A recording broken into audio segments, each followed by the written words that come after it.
news, everyone. I was just saying, yeah. So if you guys ever need to want to drop an article in the Discord, drop it in that news corner, kids news corner channel. Yeah, let's go ahead and get into this first one. EA is prototyping in-game ads even as we speak, because EA consistently proves that they are the worst company around. Electronic Arts has a long storied history of trying to wring more money out of gamers after they've purchased a game. Now it appears the company's hard at work on its next generation of in-game ads. EA CEO Andrew Wilson admitted as much on the company's Q4 earnings call when analysts asked about the market opportunity for more dynamic ad insertion across more traditional AAA games. The company said they're already working on it. We have teams internally in the company right now looking at how to do that very thoughtful implementation inside of our games experiences. Because of course they do. EA, of course, right, bro? Isn't that hilarious? It's never. I mean, that's not true. There's a ton of these terrible ass companies, but goddamn EA. I don't want to take Wilson out of context. If you read the full question and answer, which is on page 12, you'll see that in-game ads aren't the thing he's most excited about. He said it's still early on that front. Repeatedly says EA needs to be very thoughtful and suggests that bigger ads opportunity is beyond the bounds of games. So that's fine, like whatever. At least they're gonna do it's only a matter of time, right? There's ads everywhere, and it was only a matter of time. And if EA does it and they're profitable, I always say it, other people will follow. Many game countries have made anti-consumer and anti-competition moves, and there are plenty of articles calling them out. Yet we as gamers never really seem to put our money where our mouth is. It's true. I mean, you definitely see a little bit of it, but it's you're right. It is very, very little where we get to kind of make that decision, you know, or we kind of rally. You know, I think about like the Helldivers 2 thing was a big part of like you saw people like rallying and doing something, but it was still felt like it was very little. Don't buy EA games, easy. Yeah, I mean, that's true. EA makes very few games that I'm ever gonna buy anyway. Leads and greedy douchebaggery. That's true. What EA games? What games do they have at this point too? You know? I was trying to think of like what is the games that they kind of produce at this point.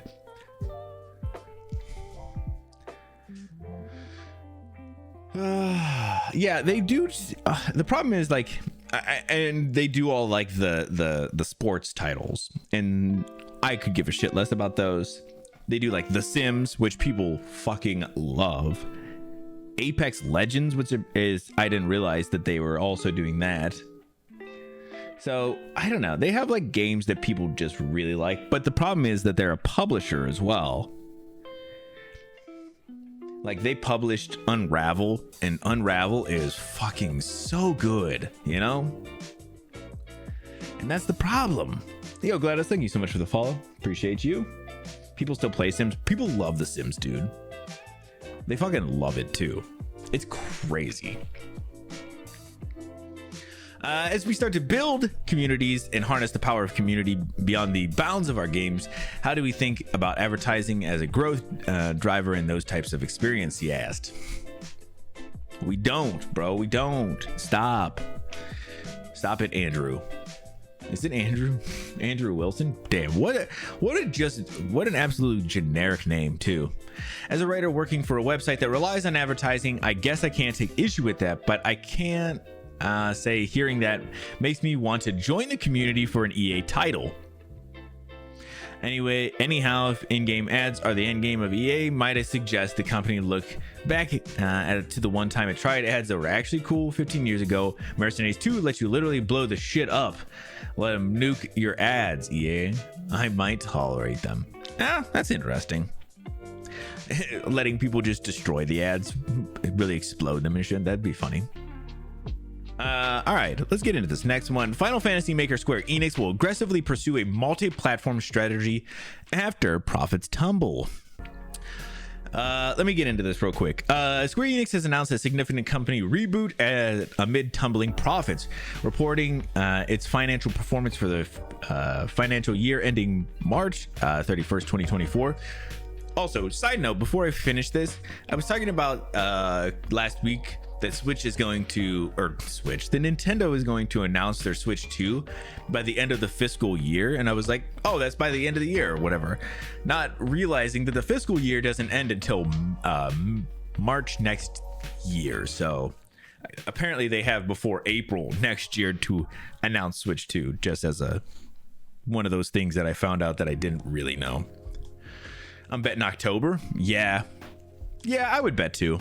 Switch 2, yeah. Nintendo has specifically said that they're going to, they haven't said what it is, but they're going to announce their successor to the Switch before the end of the fiscal year, which is, like I'm saying, technically before April 2025.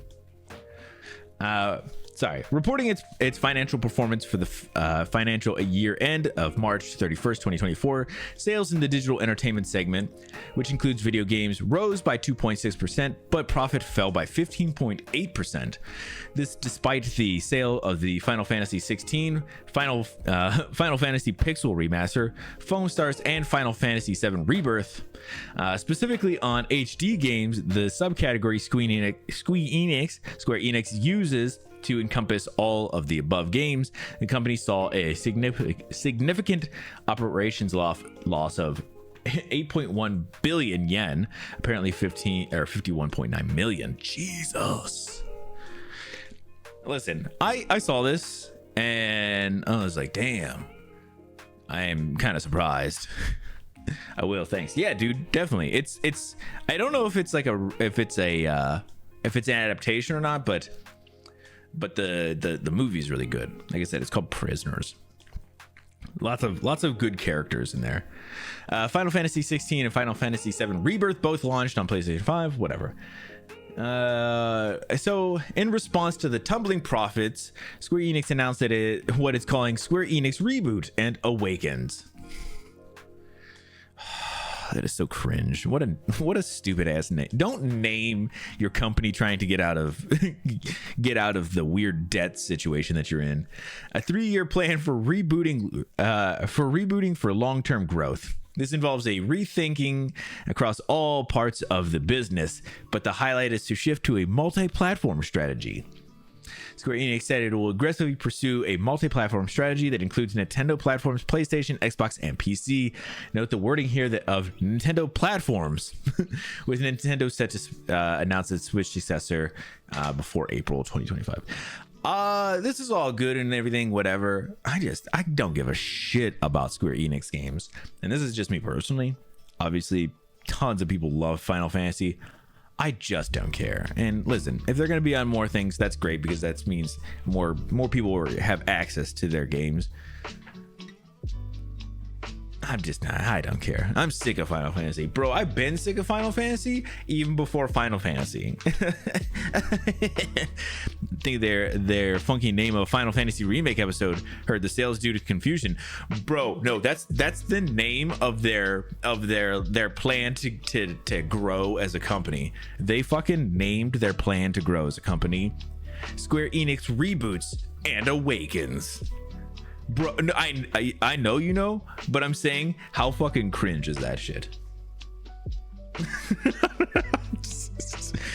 I don't know shit about Final Fantasy. Yeah, don't play it. It's not worth it. I don't think it's worth it. I was saying they had a very similar problem with naming the game. I mean, obviously, when they did, like, you're right. So I was just this kind of, as soon as you said it, kind of awoken something in me. When they did this whole Final Fantasy 7 remake thing, they named them, and I was like, wait, what the hell is this? And they were like, yeah, part 2 is called Rebirth. And I was like, bro, why is that true? Why? I was like, is this a different game? And they're like, no, that's part 2. And like, why is it called Rebirth? Why are you renaming what your game was already called? Why would you name the second episode to a remake something completely different? Part 2 was, yeah, dude, it was confusing me to no end, and I don't even play those games. And they shouldn't, and these are the people that you should be kind of appealing to slightly, is the people who you want to be bringing in. That whole Rebirth thing was fucking so dumb. And they did like this because the first one was like that too, I think, though. I'm pretty sure the first one had a stupid fucking name too. And then maybe the third one even has. It really bothers me that they do this, and I don't know why. All right, let's do a little more Square Enix. Square Enix confirms US, Europe layoffs as part of restructuring, as part of the Rebirth and Awakening plan. I forget what they called it. According to people who were in attendance, Square Enix president Takashi Kiryu said that both companies, America and European arms, would be hit with layoffs, which will happen over the course of the next few months. The scale of the layoffs wasn't shared, but staff were told that people working in publishing, IT, and Square Enix collective indie games division will be predominantly affected. What is Square Enix? So they are just like they're a game dev and I think they do publishing as well. I think they're like a game developer. So all the Final Fantasy games and stuff is all through Square Enix.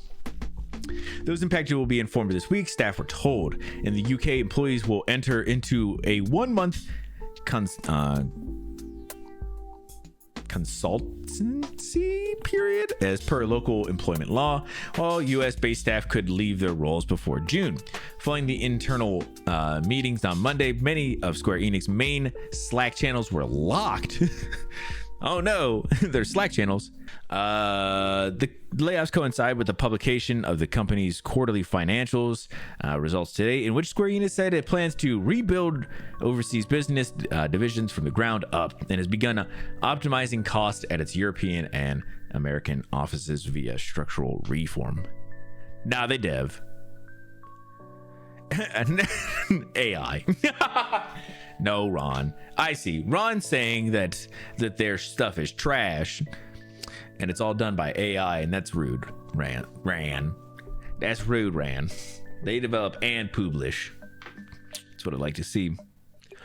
They're a good company. I just don't care for their games, so it's always sad to see people get laid off. We talk about so many of the layoffs and everything. It always sucks. Hopefully these people can find some jobs with some other companies, and that's all there is. All right, real quick, let's get into, well, not real quick, I don't know why I'm pretending. Warner Brothers reverses course, won't delist the Adult Swim indie games, devs say. So like a month ago or so, Warner Brothers, I don't know if they got the rights to all the Adult Swim games. Did they buy? They must have bought somebody or something.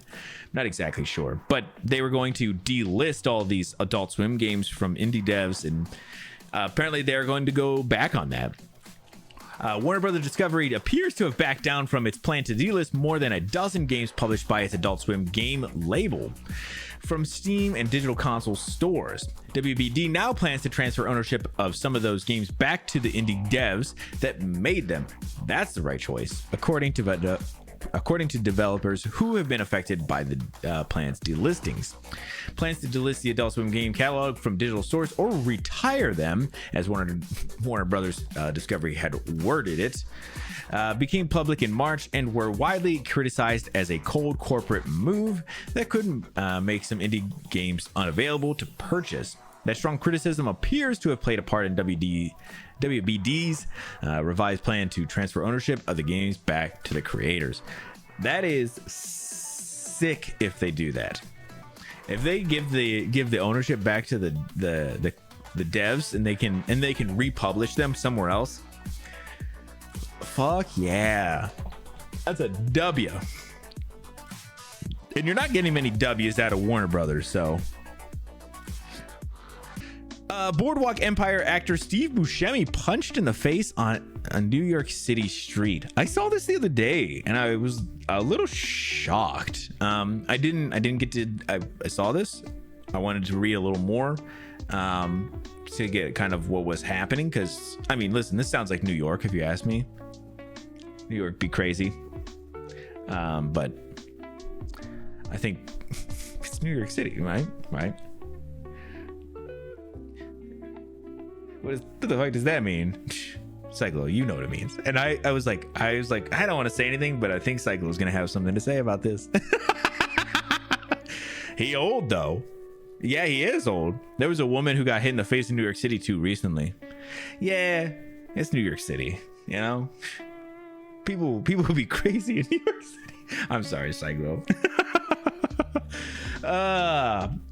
So he was treated for bruising, swelling, and bleeding of his left eye. Damn. Is it common in New York? I heard people get jumped there a lot. I don't think so. And I think that whenever there's a big enough group of people who live in a dense enough area, those things are just going to happen because it's kind of like a microscope of everything at that point. I don't think that it's more than anywhere else. Steve Buscemi, the actor who was previously starred in HBO's Boardwalk Empire, was punched in the face by a random attacker in Manhattan last week. As reported by New York Times, the assault occurred on the morning of Wednesday, May 8th, while the 66-year-old actor was out walking near the corner of 3rd Avenue and East 27th Street in Kips Bay, near the neighborhood in New York City. He was taken to a nearby hospital for bruising, swelling, and bleeding to his left eye. I will also say part of it could just be because it's Steve Buscemi. Somebody might have seen him, recognized him, and thought, I'm going to go do this for whatever. Steve Buscemi was assaulted in Midtown Manhattan, another victim of a random act of violence. Ohio ain't real. Get out of here. In the city, Buscemi's publicist said in a statement shared with the public on May 12th, he is okay and appreciates everyone's well wishes, though incredibly sad for everybody that has this happen to them, while also walking the streets of New York.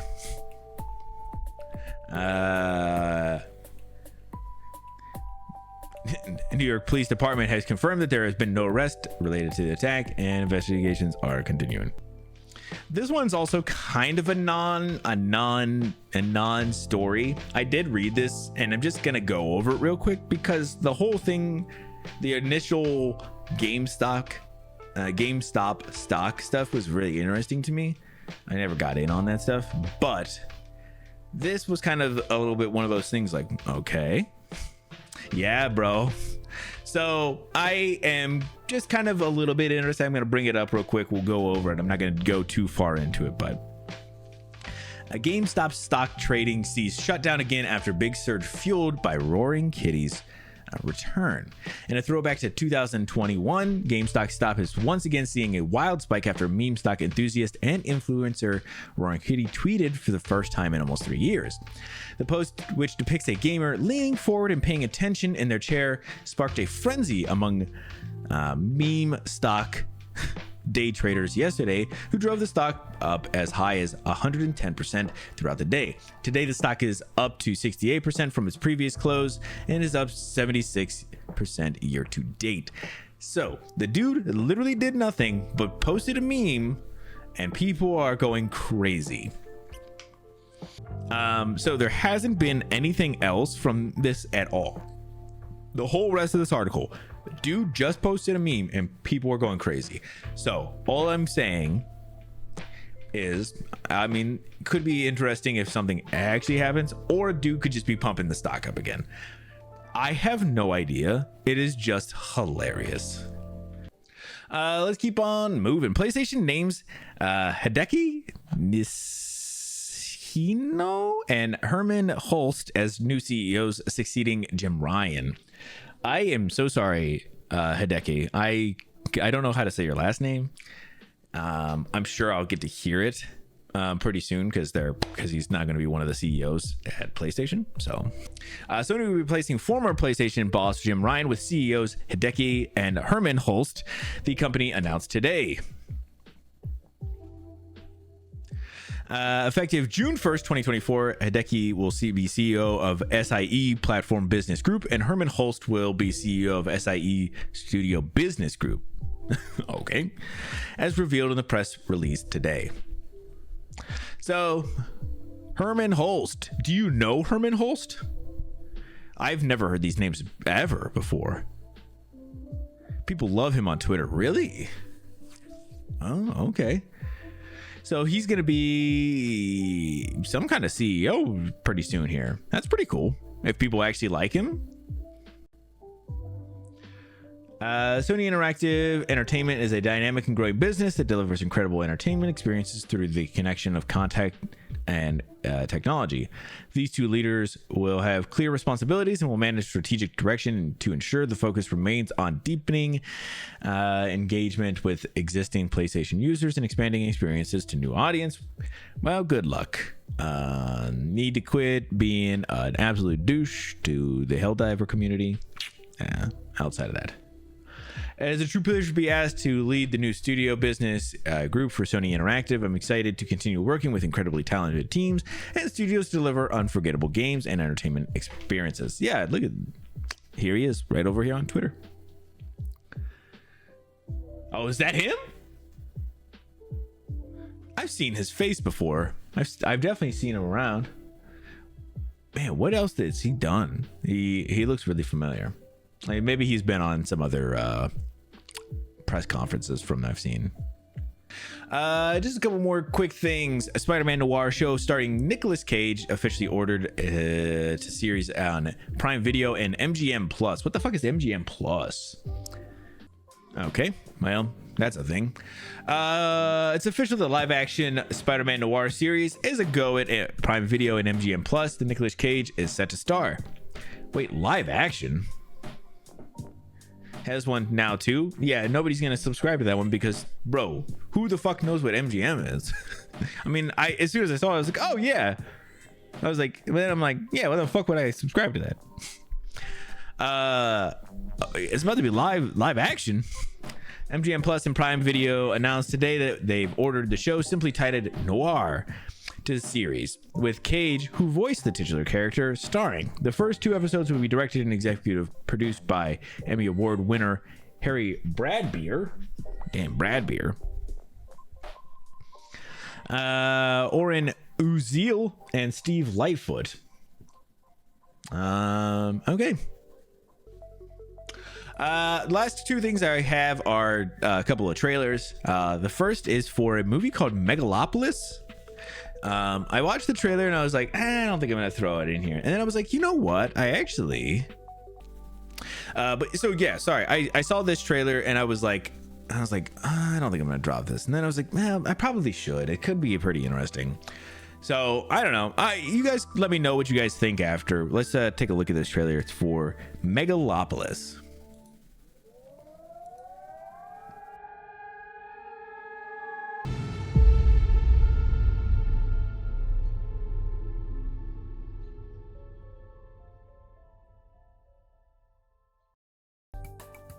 All right, yeah. So I like I said, I saw this and I was kind of confused. So it sounds like it's a movie directed by Francis Ford Coppola, who apparently is putting a lot of his own money into making this film. I guess people were pretty excited about that part of it, but apparently it looks like it's kind of like a Roman theme.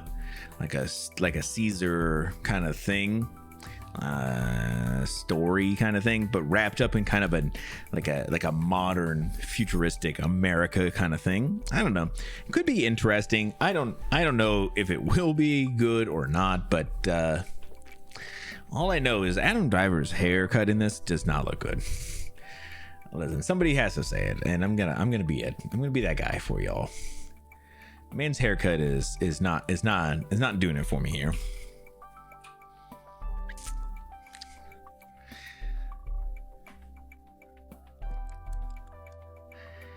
We'll agree on that. Yep.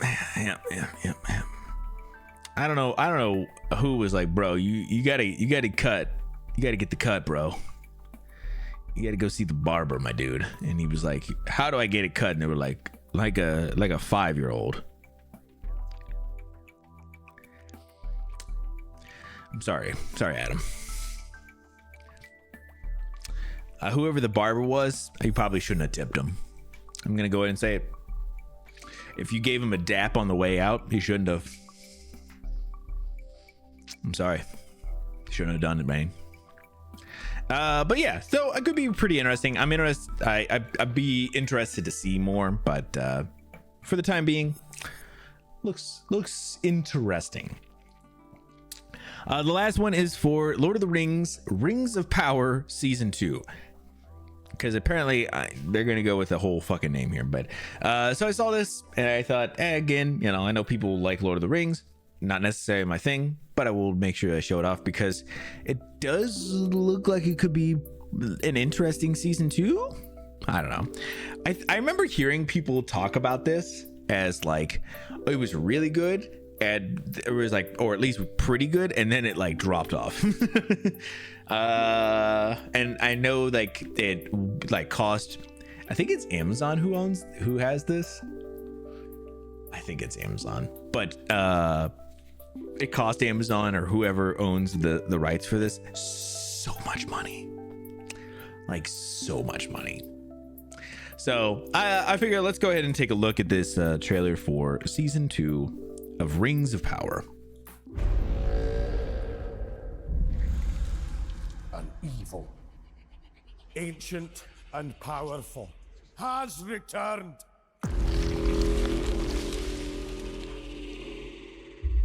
Prepare yourselves.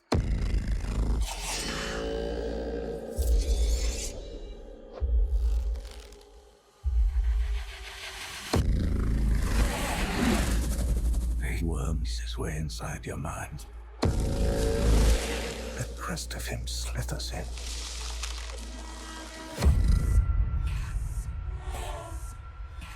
I think he has been here. I think he's been here among us all along.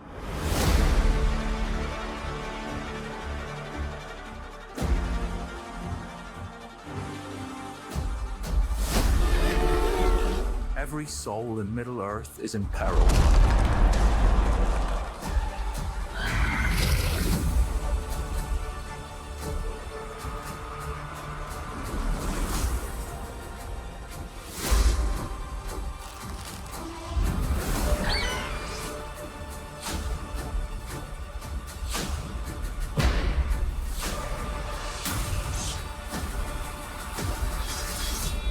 He's Sauron.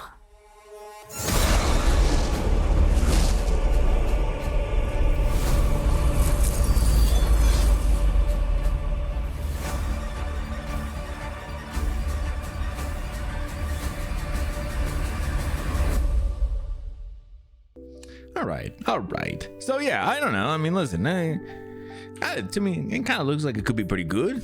It looks like it's at least getting. It looks very Lord of the Rings. So, yeah, we'll see. I'll be interested to see. It was Amazon though who owns that. So, but yeah, cool. That'll go ahead and wrap it up for the news. Thank you guys so much for coming and hanging out, and I will see y'all on the other side.